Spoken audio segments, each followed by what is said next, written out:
Le mois de mars célèbre le courage, la détermination et la résilience des femmes. Celles qui construisent et qui changent notre société par leur savoir-faire et leurs capacités naturelles et professionnelles. On peut dire aujourd'hui qu'il y a une différence entre le leadership masculin et le leadership féminin. Oui, on peut le dire, parce que l'approche du leadership féminin, la femme est beaucoup plus collaborative dans sa façon de faire. Ok. Oui, la femme est beaucoup plus collaborative. Elle aime bien avoir certaines relations, un climat calme, oui, apaisé, okay, harmonieux pour que le travail avance. En fait, ce n'est que l'image de ce que la femme est chez elle qu'elle répercute dans son milieu professionnel. Donc, en fait, les femmes sont sous-représentées dans des postes, certains postes élevés. C'est déjà un obstacle pour les femmes parce que on se sent capable, mais on ne peut pas avoir accès à certains postes parce qu'il y a déjà un préjugé. Okay. Du genre, est-ce que cette femme pourra? Est-ce que cette femme va s'en tirer? Est-ce que ces questions-là reviennent encore jusqu'aujourd'hui? Dans certains domaines. Nous voyons, il y a une montée en puissance des femmes. Il y a des femmes aujourd'hui qui dirigent quand même. Il y a des femmes aujourd'hui qui occupent des postes, des grandes décisions. Mais est-ce que ces questions-là reviennent toujours? Oui, pour que ça constitue justement un obstacle pour ne pas affirmer son leadership féminin? Oui, cette question revient dans certains domaines. Okay. Si vous remarquez bien, je ne sais pas si vous avez déjà compté plus de 2 femmes pilotes. Chez nous, ici en Afrique, il y en a dans d'autres pays, mais il y en a non. Parce qu'en fait, on limite déjà les femmes, les gens, déjà l'attitude des gens, on n'a pas confiance. Est-ce que cette femme pourra le faire? Il y a certains postes, certains secteurs où les femmes n'arrivent pas encore. C'est vrai, c'est comme ça que j'ai dit qu'on garde notre contexte africain. Okay. Parce qu'ailleurs, il y a des questions qui sont déjà résolues. Il y a déjà cette barrière qui a été brisée. Mais en Afrique, c'est encore un souci. Et justement, c'est quelque chose qui limite un peu les femmes. Parce que, vous voulez dire? On va aussi dire que...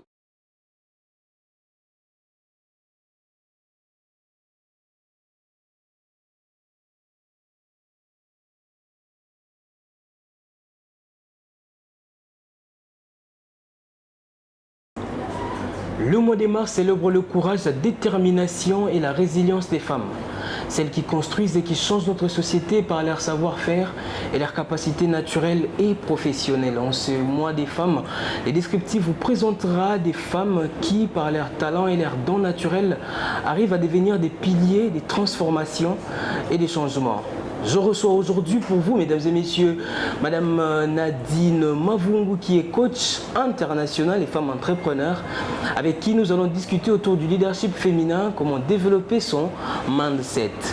Alors, restez branchés puisque les descriptifs vous proposent un contenu enrichissant qui vous permettra de vous démarquer et vous faire valoir votre talent et surtout en leadership. Madame Nadine, bonjour. Merci de nous avoir répondu. Je vous en prie, bonjour, c'est Madame Nadine. Bonjour frère de banc et merci beaucoup pour cette invitation. Alors, je pense que vous vous sentez à l'aise avant que nous puissions démarrer cette émission. Ça va. Vous vous sentez à l'aise? Ça va. Je veux que vous soyez vraiment à l'aise puisque nous allons prendre plus de 30 minutes pour discuter autour de cette thématique qui est enrichissante, qui permettra aussi à beaucoup de femmes de se démarquer. On peut aller. Alors on parle du comment développer son mindset pour imposer son leadership féminin. Mais avant tout, nous aimerions d'abord comprendre c'est quoi le leadership féminin et pourquoi c'est important actuellement dans le monde professionnel. Merci beaucoup. De prime abord, je ne peux pas parler du leadership sans pour autant parler du mindset. Okay. Vous savez que le mindset, c'est un vocabulaire qui est assez nouveau pour plusieurs. Et nous ne pouvons pas commencer par expliquer le leadership féminin sans pour autant passer par le mindset. En fait, le mindset dont nous parlons aujourd'hui, que plusieurs utilisent, le mindset est simplement le symbole de tout ce qui lie nos croyances, nos attitudes et notre façon de penser. Alors, c'est tout ce qui influence notre comportement et nos décisions. Dans le mindset, il y a le mindset fixe. Donc, le fait que quelqu'un puisse croire qu'il n'a rien à faire comme effort pour changer.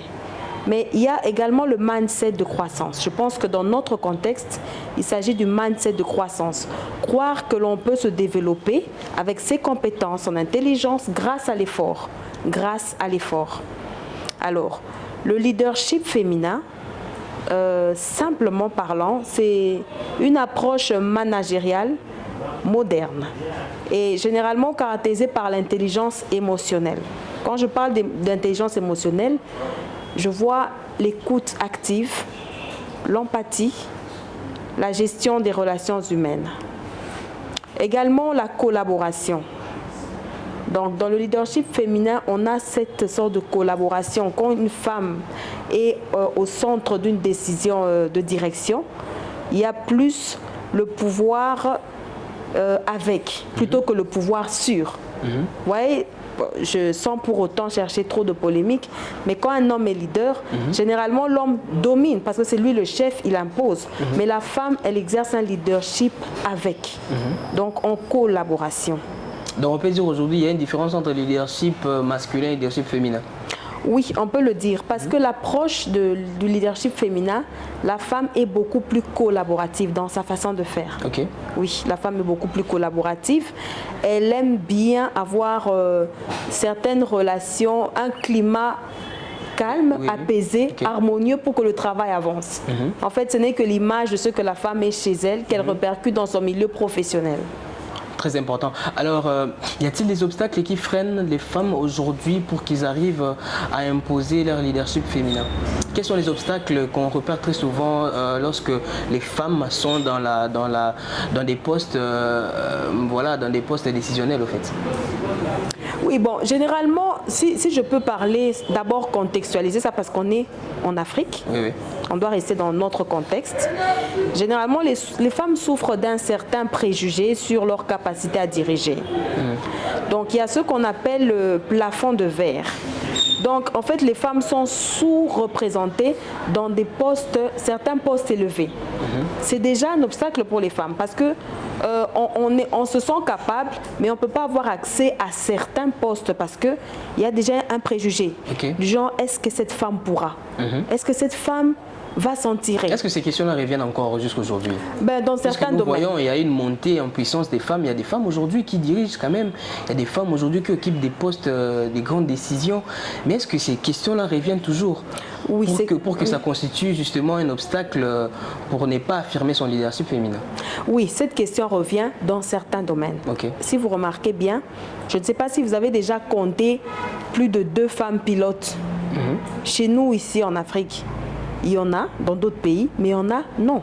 Parce qu'en fait, on limite déjà les femmes, les gens, déjà l'attitude des gens, on n'a pas confiance. Est-ce que cette femme pourra le faire? Il y a certains secteurs où les femmes n'arrivent pas encore. C'est vrai, c'est comme ça que j'ai dit qu'on garde notre contexte africain. Parce qu'ailleurs, il y a des questions qui sont déjà résolues. Il y a déjà cette barrière qui a été brisée. Mais en Afrique, c'est encore un souci. Et justement, c'est quelque chose qui limite un peu les femmes. Parce que, vous voulez dire? On va aussi dire que, est-ce qu'en Afrique, il y a des femmes astronautes? On en trouve peu. Mais comment justement développer sa confiance en soi pour affirmer son leadership? Puisque vous avez dit que le vrai problème, c'est au niveau de la confiance. Est-ce qu'ils sauront? Est-ce qu'ils pourront? Mais dites-nous un peu comment développer maintenant sa confiance en soi, justement, pour affirmer ou imposer son leadership féminin, développer son mindset. Oui, j'aime bien quand vous parlez de la confiance en soi. Parce que dans les règles de croissance, les 15 lois de croissance, justement, il y a ces 4 lois fondamentales, entre autres la connaissance de soi. La connaissance de soi, c'est très capital pour le développement personnel. Donc, la connaissance de soi nous permet de comprendre les limites, les faibles et les forces. Je pense que dans ce contexte ici, la femme qui veut imposer son leadership, elle doit, pour pouvoir développer la confiance en elle-même, elle doit pouvoir identifier ses forces et ses faibles. C'est très important pour pouvoir s'améliorer, pour pouvoir croître. C'est la loi du miroir aussi dont on parle, où tu sais ce que tu es, ce que tu n'es pas. Ça nous permet de faire quoi? De prendre le temps de réfléchir sur nos compétences et qu'est-ce que nous pouvons améliorer. Parce que les compétences, il y en a.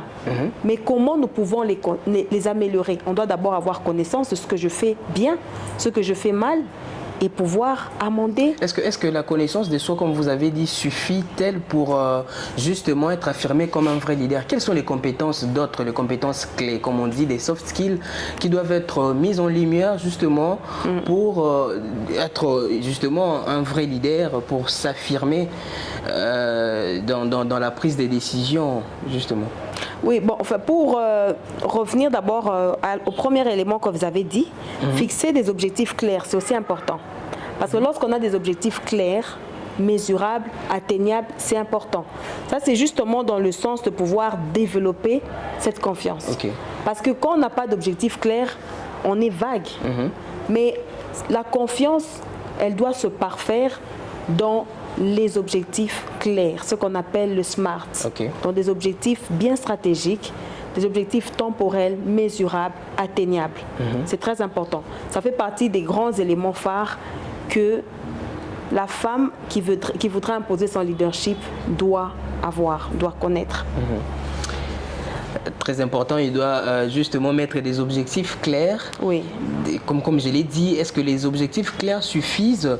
Est-ce que la confiance en soi suffit pour que la femme puisse se dire aujourd'hui, voilà, moi je peux être une femme leader, puisque les femmes leaders ne sont pas seulement ces femmes-là qui sont dans les organes de décision, mais ce sont aussi ces femmes-là qui occupent des postes que autrefois les hommes dirigeaient, ou des femmes-là qui justement changent la société. Alors quelles sont les qualités clés ou les compétences nécessaires que doivent développer les femmes aujourd'hui, actuellement, pour que ces problèmes-là, ces obstacles-là ne soient plus des barrières qui puissent les intercaler pour qu'ils ne puissent pas accéder au leadership comme vous les notifiez aujourd'hui?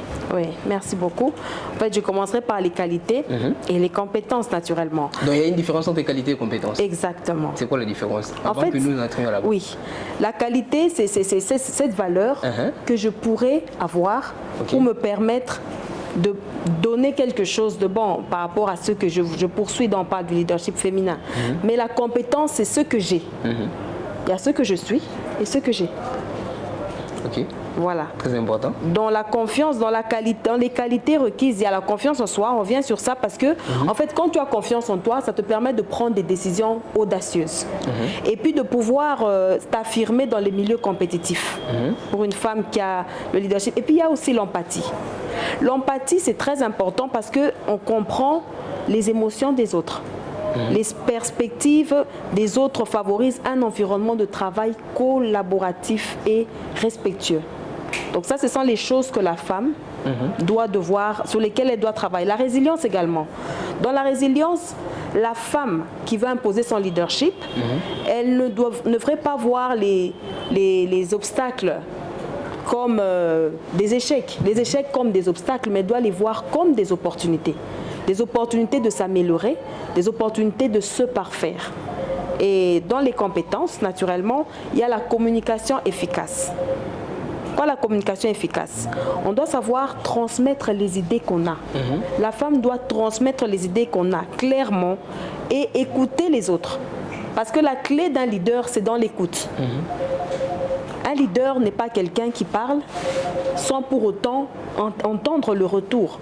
Maintenant, le leader doit aussi apprendre à avoir une écoute très attentive, très active. Alors, la communication efficace, elle requiert une transmission claire. Parce que quand vous êtes leader, il faut transmettre clairement les idées pour que les gens répercutent ce que vous voulez, vous attendez d'eux, naturellement. Et puis, il y a aussi la gestion des conflits.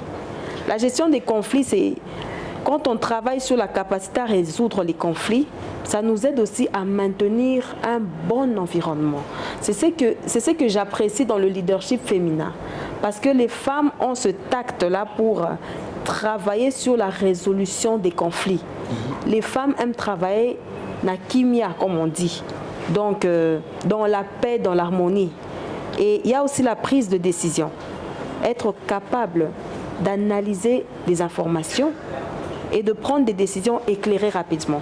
Laissez-moi vous dire qu'il y a beaucoup de leaders aujourd'hui, entre guillemets, qui n'analysent pas très bien les problèmes, mais qui sont promptes à prendre des décisions. Ce ne sont pas de bons leaders. Parce que dans le leadership féminin, la femme prend le temps d'analyser les informations pour donner des décisions éclairées. donner des décisions éclairées. On a parlé des obstacles ici, mais ces obstacles-là sont justement pris comme des stéréotypes. Les femmes aujourd'hui font face à différents stéréotypes qui les entravent justement à ne pas accéder je dirais, au niveau plus élevé de leur leadership. Exactement. Parmi tant d'autres, il y a les préjugés que vous avez cités, les femmes sont marginalisées, les femmes sont mises de côté, surtout dans les grandes décisions, dans des postes à grande responsabilité.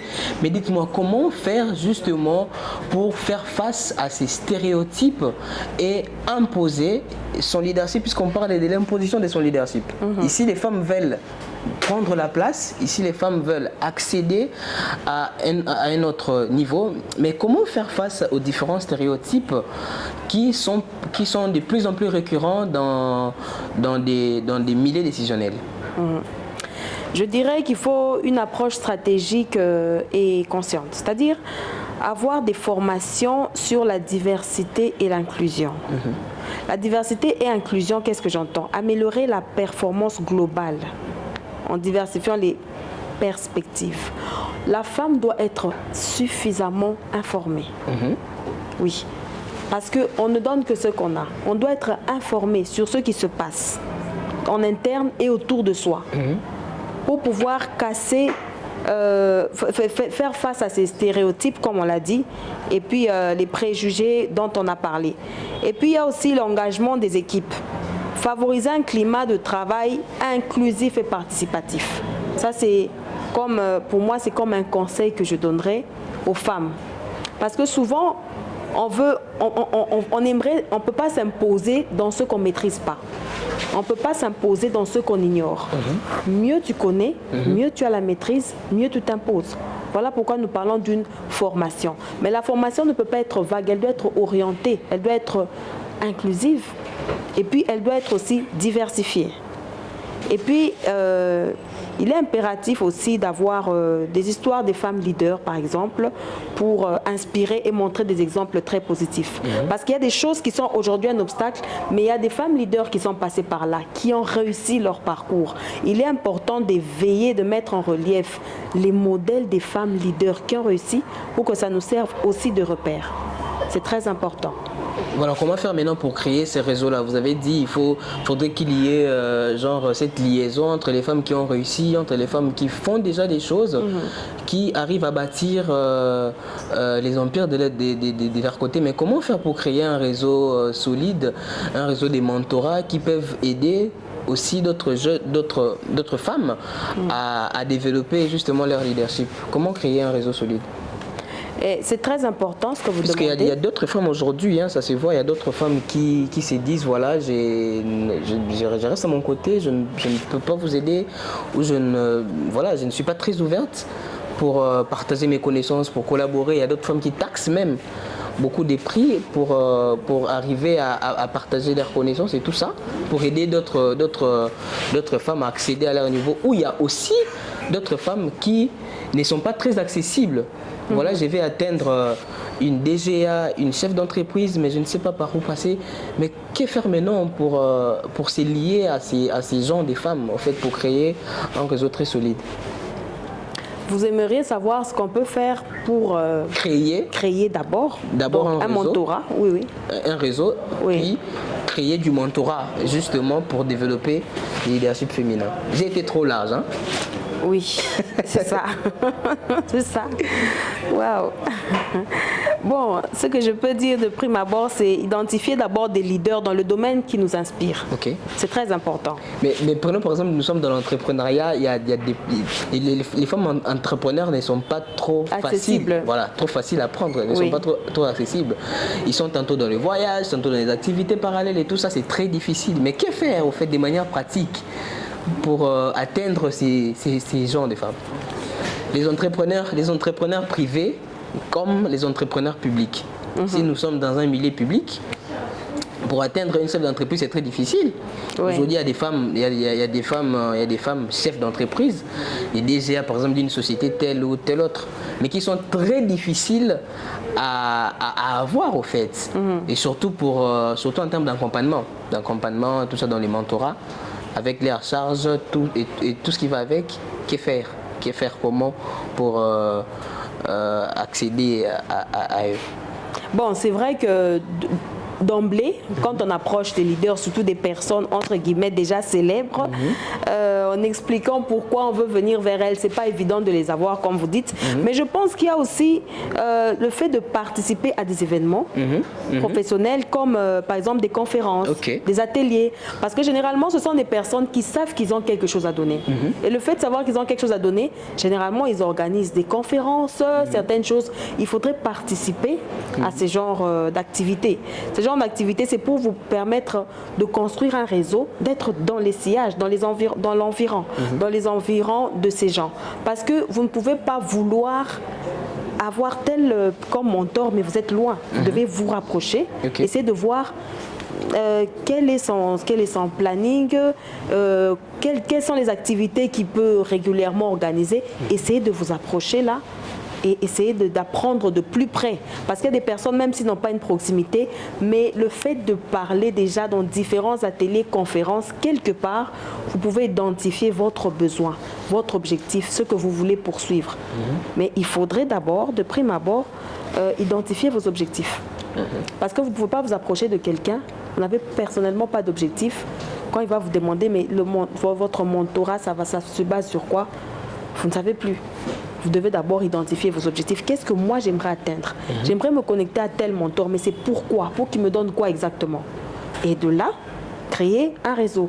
Donc en s'approchant par différentes conférences, différents ateliers et tout ça. Et puis rejoindre des groupes, des associations aussi liées à votre secteur d'activité, c'est très important. Parce qu'on ne peut pas dire que vous êtes le seul à avoir la même ambition. Il y a des personnes qui ont les mêmes types d'ambition. Vous pouvez aussi constituer un secteur pour essayer de faire des groupes d'associations. On apprend aussi beaucoup. Et puis les réseaux sociaux, très capital. Ça c'est toujours disponible. Très capital. Très capital. On ne se passe pas de ça aujourd'hui. Vraiment. Et parce que vous pouvez faire passer un contenu très pertinent et le vendre, par exemple, engager des discussions pour se faire remarquer. Parce que vous devez vous vendre. Alors, vous dites que si on ne m'a pas remarqué, qu'est-ce que je fais? Je me fais remarquer. En faisant quoi? Je crée ma page et tout, ma plateforme où je parle des questions très pertinentes. Et en parlant des questions pertinentes, je me vends en fait pour pouvoir attirer l'attention des gens sur ce que je suis. Il y a aussi des mentors qui peuvent passer par là, qui peuvent vous remarquer par rapport à ça et se dire que voilà, je vais chercher cette personne que je peux aussi mentorer. C'est possible. Très important. Alors dans le leadership féminin, il y a des femmes qui veulent atteindre des niveaux supérieurs, il y a des femmes qui veulent diriger, coacher aujourd'hui, s'imposer dans le leadership, mais il y a ces gros problèmes qui reviennent très souvent chez les femmes. Moi personnellement, j'ai une expérience assez, je dirais, assez horrible. J'ai été engagé chez une femme. Elle va peut-être se reconnaître, désolé de le dire, mais on a une expérience quand même à partager. On est libre. Voilà, une expérience, voilà. J'ai été engagé par une femme qui souffrait d'un problème en fait. Elle ne savait pas gérer ses émotions. Par exemple, si le travail est mal fait, il va vous revenir au fait. Elle va vous revenir pour vous gronder, pour vous mettre très mal à l'aise.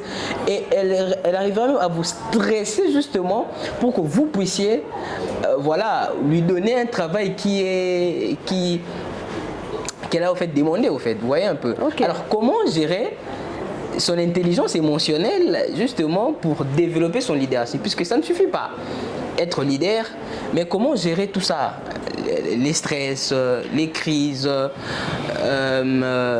tout ce qui va avec l'intelligence émotionnelle pour mieux développer son leadership.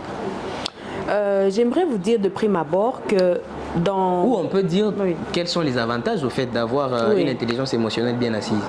En fait, les avantages de l'intelligence émotionnelle, avant d'en parler, j'aimerais d'abord faire allusion aux 4 quotients fondamentaux qu'il y a chez l'homme.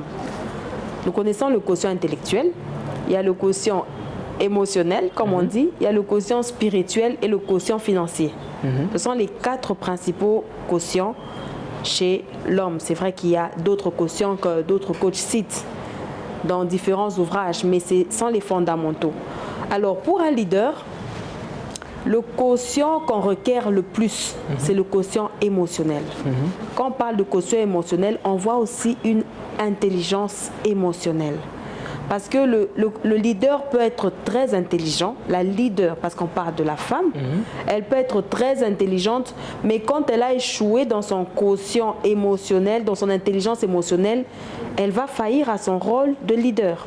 Parce qu'il y a des matières indiscutables, des valeurs indiscutables que la leader doit devoir avoir pour entretenir ses collaborateurs. Alors, quand on prend par exemple une meilleure communication, justement dans le mindset, il y a les lois de communication. Lorsqu'on parle des lois de communication, vous avez parlé d'un exemple très capital, quelqu'un qui est sous ses nerfs parce que le travail n'est pas bien fait. On peut comprendre que c'est quelqu'un qui n'a pas de retenue. C'est quelqu'un qui ne sait pas retenir ses émotions. C'est quelqu'un qui fait passer des émotions négatives avant l'empathie, par exemple. Vous voyez, quand on a une communication, une meilleure communication, on a l'empathie. Ça nous permet de comprendre la personne, notre collaborateur, la personne qui est en face de nous. On comprend ce qu'il ressent, qu'est-ce qui l'a poussé à le faire. Généralement, lorsqu'on a une intelligence émotionnelle réussie, qu'est-ce qui arrive? C'est qu'on crée un climat de confiance. Les gens ne vont pas faire les choses par peur, mais ils vont faire les choses parce qu'ils aimeraient vous faire plaisir puisque vous avez gagné leur cœur.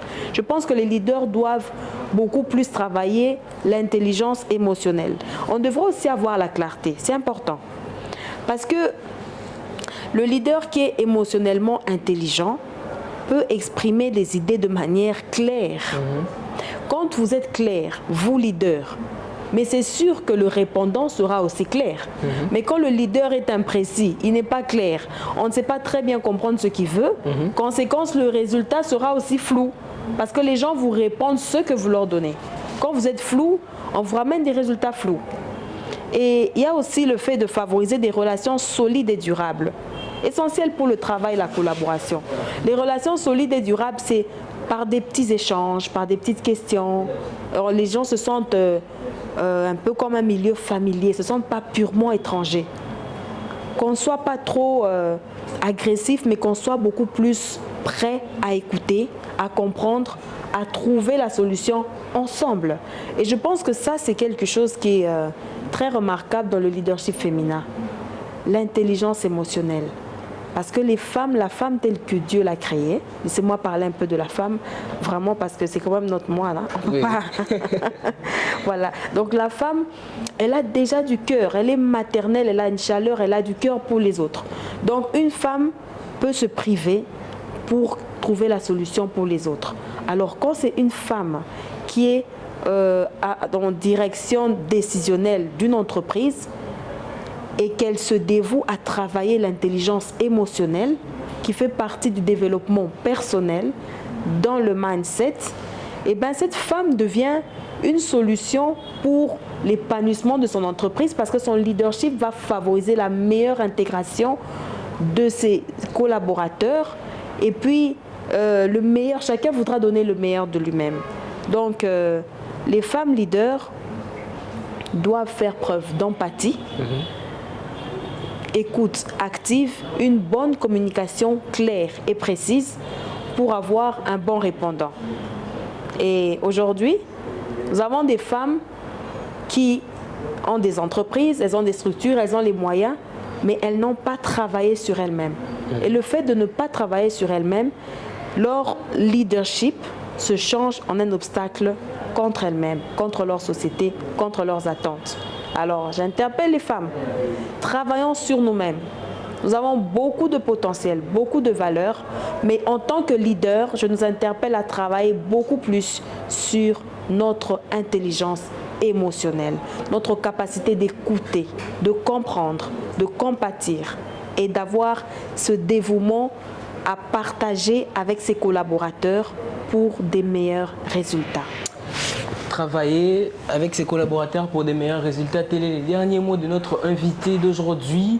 Mesdames et messieurs, nous avons eu un honneur de recevoir Madame Nadine Mavungu, coach international et femme entrepreneur. Avant de clôturer cette émission, votre dernier mot? Je vous remercie pour cette invitation. J'espère que ce n'est pas la dernière. Et surtout ceux qui nous suivront, je nous conseillerais de travailler sur nous-mêmes, de travailler sur le développement personnel et pour avoir des meilleurs résultats et pouvoir réaliser ce que l'on veut en temps réel. Merci à tous ceux qui nous suivent.